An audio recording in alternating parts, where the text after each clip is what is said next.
if you hear Rob Pelinka, they're trying to run this thing back instead of change with the landscape itself. This is Keyshawn, J. Will, and Max on ESPN Radio and ESPN2. Courtney, Cronin, Joe Fortenbaugh sitting in for the guys, as always, presented by Progressive Insurance. Continuity and youth over going after big free agent acquisitions. That is the song cry here for the Los Angeles Lakers. Whether it's the right one, we'll find out here in a couple of hours when free agency starts and then going forward into next week.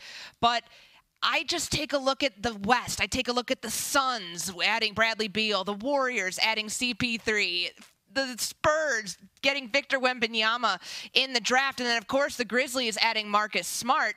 Every team, Joe, has done something considerably. Even the Sacramento Kings last night, re-signing Harrison Barnes, pretty much telling Draymond Green, thanks but no thanks. Everybody's been active. But what we've seen with the Los Angeles Lakers is a lack of moves, which seems to be by design. They parted ways with Mo Bamba yesterday. It doesn't sound like they're going to pick up the option on Malik Beasley's $16.5 million contract. Austin Reeves, Rui Hachimura, they're expected to stay. But this roster around LeBron James doesn't feel like it's going to be any different, at least to start the season in a couple months.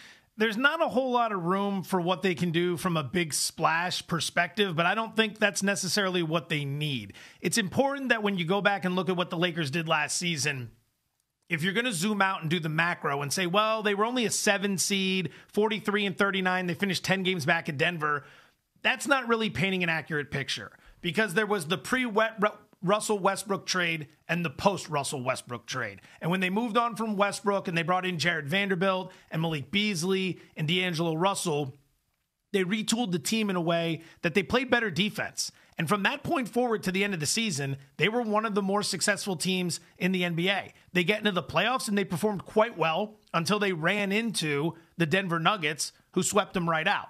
No shame in that. The Nuggets went on to win the title, and they made it look pretty easy throughout the course of the postseason. So if you're the Lakers, there aren't a lot of major tweaks that, A, you can make, nor should you be considering to make. The two things you want to focus on more than anything else are, one, and this is actually really the only thing you want to focus on, how do you manage the injuries? Because it's not going to matter if LeBron James gets hurt, who else you brought in. It's not going to matter if Anthony Davis gets hurt, who else you brought in. And Davis is the big X factor here, because if you go back through his career, last year he plays 56 games, the year before that 40 games, the year before that 36 games.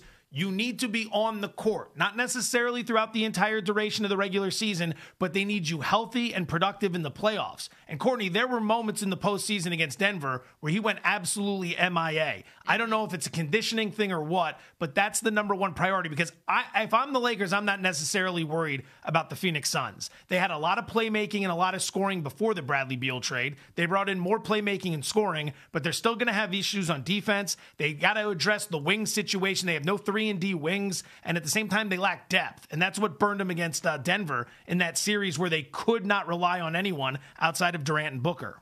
So what the Lakers are primed for right now as we enter free agency that's coming up in just about 12 hours, they have the full non-taxpayer mid-level exemption. That means that they could go get a Brook Lopez, one of the names that we're tracking in free agency. But elsewhere on the roster, doesn't feel like there's going to be that many big splash moves to improve what the core is.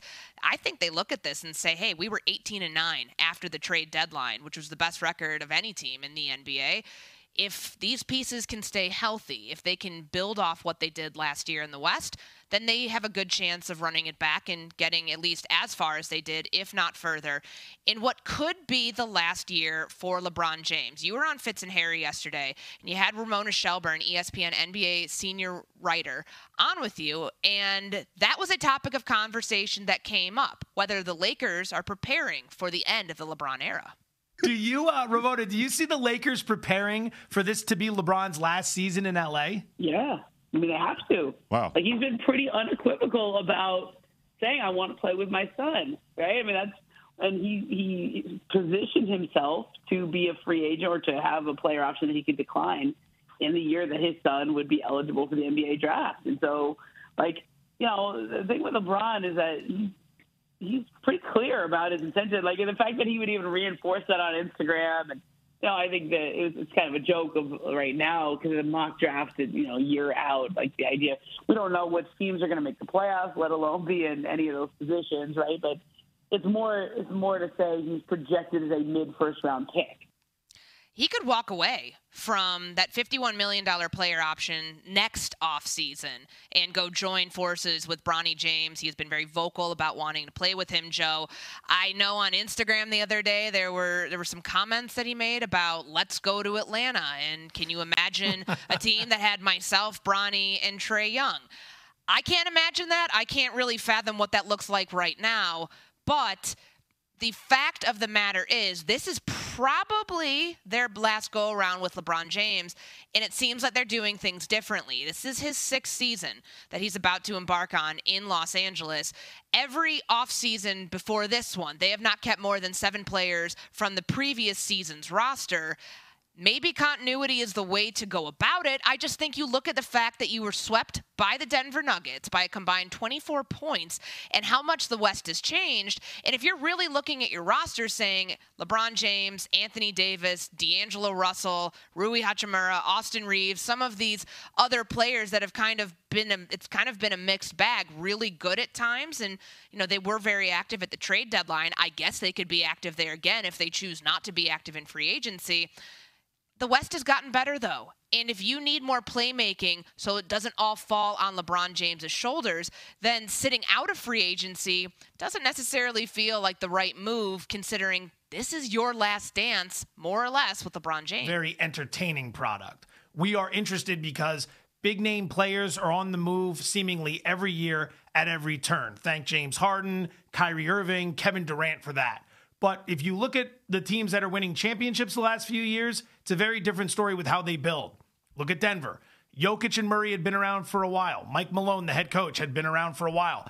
Patience. And then minor tweaks here and there to try to improve the roster. Aaron Gordon, most notably in 2020, 2021, and that ended up paying dividends this past postseason. The year before that, Golden State Warriors. Nothing but patience. Steve Kerr's been there 9 years on the job. Kerr, Curry, Thompson, Draymond, and then the crew they build around him. They bring in Andrew Wiggins in exchange for D'Angelo Russell to try to improve that situation, and that pays dividends against the Boston Celtics. And then the year before that, it was the Milwaukee Bucks. Giannis, Middleton, Coach Bud. And then a couple years ago, they bring in Drew Holiday, and it puts them over the top. So you want to have patience with your team building if you're going to win a championship. Like, how's it working for Philadelphia? 1 minute it's Simmons, 1 minute it's Jimmy Butler, 1 minute it's James Harden. It just keeps revolving, and the results don't change. Second round flameout. So for the Lakers, they finally have been demonstrating a little bit of patience. They made some moves at the deadline last year. They got better. They showed that in the playoffs. Maybe this year it's 1 or 2 tweaks in the offseason, see where you are come trade deadline time, and that's where you get aggressive to try to put yourself over the top, because that's been the blueprint the last few years. Patience, build around your core, make a few tweaks here and there, try to get better, and then hope the window opens itself up and gives you an opportunity to seize advantage on the rest of the league. They were the most active team outside of, Brooklyn sending all of their team away at the trade deadline, whether it was to Dallas or to the Phoenix Suns. But the way that they found one-dimensional players, that's what D'Angelo Russell is, that's what Jared Vanderbilt is, but it worked. It worked in what they had until it didn't. So that would be my only concern, and I know a lot of this, what I'm talking about, centers around D'Angelo Russell. It feels kind of inevitable, like he will end up back with the Los Angeles Lakers. There had been rumors about Kyrie Irving maybe being an upgrade at that point guard spot. So again, it doesn't have to all fall on LeBron James at 38 years old. But if they feel they can run it back with this core and contend for a championship this year, if things aren't going according to plan, remember, they got off to a 2-10 start last year. A lot of panic in Lakerland and across the NBA landscape of, man, it's just not working. But if you believe what Rob Pelinka is telling you, that continuity and going young, they drafted Jalen Hood-Schifino from Indiana early in the first round, and maybe adding some young pieces to a core that eventually is going to be without LeBron James. I don't know if I'm maybe seeing this thing wrong. Of course, they're going to try to win a championship, to try to keep this core together for right now. But maybe they're thinking also life beyond LeBron James, knowing that it's probably not likely that he's there, at least at this point, according to what Ramona said. Next season, they don't own their own first-round pick in the 2024 draft. So if he is dead set which we have no indication that he's not, on playing with Bronny James. That's probably happening somewhere else unless Bronny falls to the second round. Who knows how this whole thing's going to play out.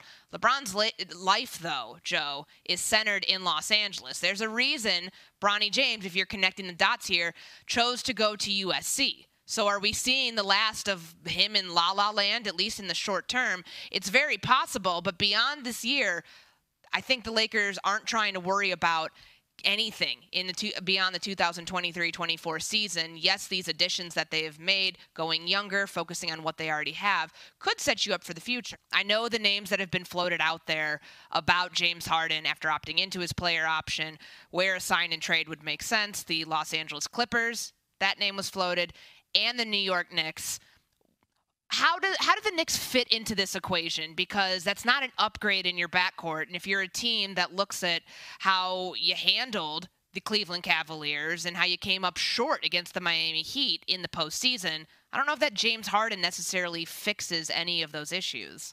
Well, first of all, good to see you guys. And Joe in particular is up early. It's a lot earlier in Las Vegas than it is here in New York. I'll see you in a few days, Joe, during Summer League. But yeah, look, I think, to me, look, if the Knicks are trading for James Harden, it's because they think on a one-year deal they could get a pretty good deal to get a really good player in on their team, right? And I think, look, James Harden was really good last year. He led the league in assists. He averaged 21 and 10. He had some huge moments in the playoffs. He obviously had some low moments in the playoffs as well. This guy's still a really, really good player. And I think for all the noise that surrounds him, people sort of tend to forget that. Right? That he's still a really effective, really good player. Now, is he the same guy that was the MVP of the league and was the guy that could be the engine of a team that could win a championship as the number one guy? No, he's not. But if he's your second guy, or in particular your third guy, then I think you're pretty excited about where your team could potentially go. And, look, the Knicks would certainly be an interesting fit playing next to Jalen Brunson. But, Tom Thibodeau teams have really excelled running high ball screens in the past. And those guys could both shoot the ball. In theory, could play off each other. And, I could see the fit, especially if the price was right. But I would say, as that lead-in suggested from Adrian's reporting yesterday, I think the Clippers, as sort of the lead team here, I think make a lot more sense if James Harden's playing elsewhere next season.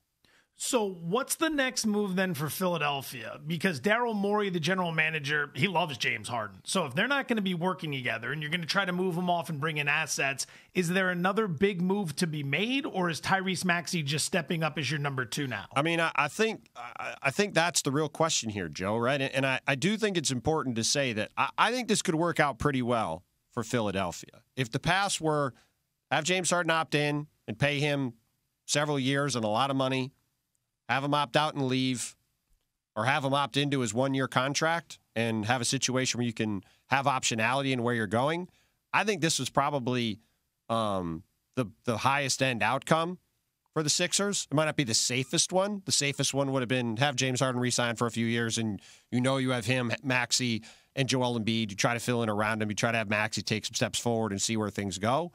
But I do think that whether they can turn James Harden into assets that get him back one player, or they could turn him into a bunch of different pieces, I think there's a lot of avenues here where the Sixers next season are as good or potentially better as if they had James Harden on the team. Because again, we're not talking about, like, for all the reasons I said that James Harden is still really good, he's also not the guy who was the MVP of the league anymore, right? He's a really good player that you can find ways to, I think, replace that production.